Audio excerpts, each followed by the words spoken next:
ഇസ്രയേലും ഇറാനും തമ്മിലുള്ള യുദ്ധം ഏത് നിമിഷവും ആരംഭിക്കും. അതിനുള്ള തയ്യാറെടുപ്പുകൾ നടത്തുന്നു. പലതരത്തിലുള്ള മിസൈൽ ആക്രമണം മറുഭാഗത്ത് ചെറിയ തോതിലെങ്കിലും സാമ്പിൾ വെടിക്കെട്ടായി സംഭവിക്കുന്നുണ്ട്.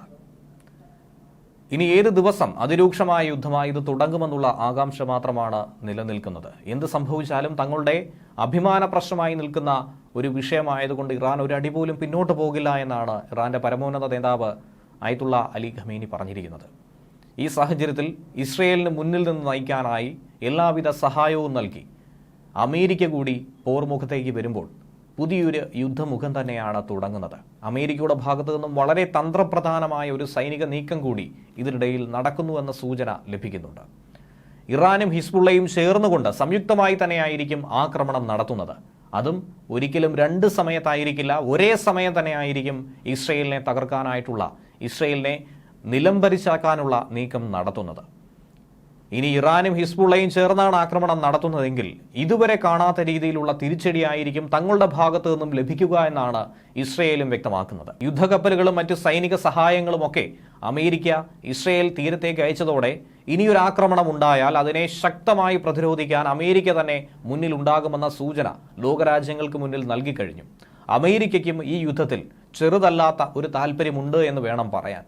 കാരണം ഇറാനിലെ ഭരണകൂടത്തെ അട്ടിമറിക്കുക, അവിടെ ജനാധിപത്യം പുലരാനായിട്ടുള്ള സഹായങ്ങൾ ചെയ്യുക എന്നുള്ളത് അമേരിക്കയുടെ കൂടി ആവശ്യം തന്നെയാണ്.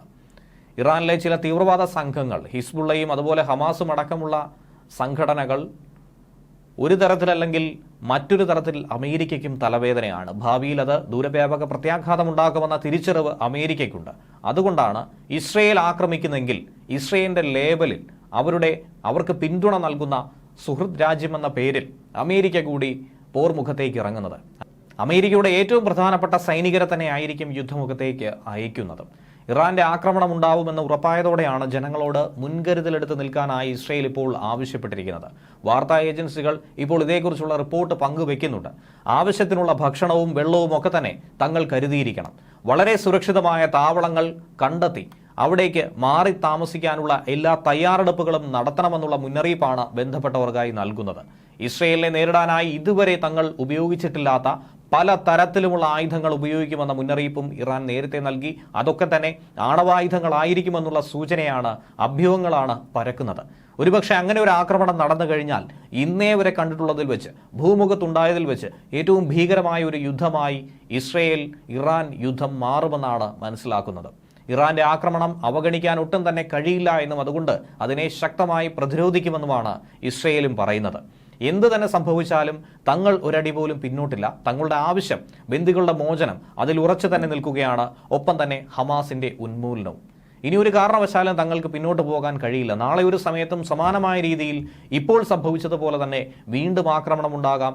നിരവധി ഇസ്രയേലി ജനത കൊല ചെയ്യപ്പെട്ടേക്കാം. ഇനി അതിന് അവസരം നൽകുന്നില്ല എന്ന് തന്നെയാണ് അവരും പറയുന്നത്. അമേരിക്കയുടെ പിന്തുണയോടെ തന്നെയാണ് ഇസ്രയേൽ പ്രത്യാക്രമണം നടത്താനായി കഴിയുന്നത്. അതുകൊണ്ട് തന്നെ ഇതിനെ നേരിടാനുള്ള ശേഷി തങ്ങൾക്കില്ല എന്ന് ഇറാന്റെ ഭാഗത്തു നിന്നും ഒരു വിലയിരുത്തലുണ്ടായിട്ടുണ്ട്. അതുകൊണ്ട് ശക്തമായ പ്രത്യാക്രമണം ഉണ്ടാകില്ല എന്നും അതിന് കാരണമായി പലതരത്തിലുള്ള അഭിപ്രായങ്ങളും ഇതിനോടകം തന്നെ ഇറാൻ രൂപപ്പെടുത്തി എടുക്കുന്നുണ്ട്. പല ക്യാപ്സ്യൂളുകളും അവർ നൽകുന്നുണ്ട്. ഇറാൻ പ്രസിഡന്റ് പോലും ഇതിൽ നിന്നും പിന്മാറുന്ന ഒരു സാഹചര്യം ഉണ്ടായത് ഇതിൽ കൂടിയാലോചനകൾ, ചർച്ചകളിലൂടെ, സമരസങ്ങളിലൂടെ മുന്നോട്ട് പോകാമെന്ന് പറഞ്ഞതിന്റെ കാരണവും അതുതന്നെയാണ്. ഒരുപക്ഷെ ഒരു വലിയ ആക്രമണം ഉണ്ടായാൽ ഈ പറയുന്ന ഭരണകൂടം മുഴുവൻ താഴെ വീഴാൻ അത് മാത്രം മതിയാകും.